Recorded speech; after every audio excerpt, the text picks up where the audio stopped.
என்னதான் தூங்கி எழுந்தாலும் டே டைம்ல உங்களுக்கு அடிக்கடி தூக்கம் வருதா? இல்ல ரொம்ப டயர்டாவே ஃபீல் பண்றீங்களா?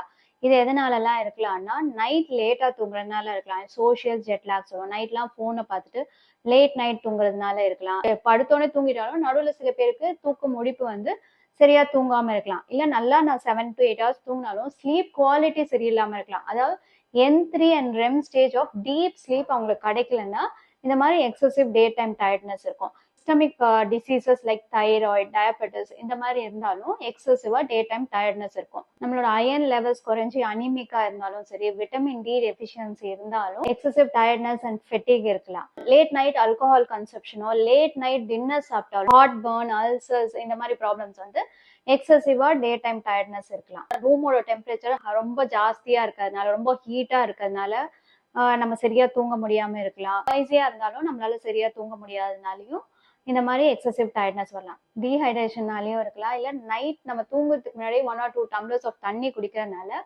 உங்களுக்கு பாத்ரூம் கால்ஸ் வரும் நைட் டைம் தூங்கும் போது. அதனாலயும் நமக்கு ஸ்லீப் ஃப்ராக்மெண்டேஷன் இருந்து இந்த மாதிரி எக்ஸசிவ் டே டைம் டயர்ட்னஸ் இருக்கலாம். ஸோ நான் சொன்ன காரணத்துல உங்களுக்கு ஏதாவது ஒரு காரணம் இருந்தா அதை நீங்க சேஞ்ச் பண்ணிக்க ட்ரை பண்ணி உங்க ஸ்லீப் குவாலிட்டியை இம்ப்ரூவ் பண்ணி நீங்களும் டயர்ட்னஸ் இல்லாம பிரைட்டா இருங்க.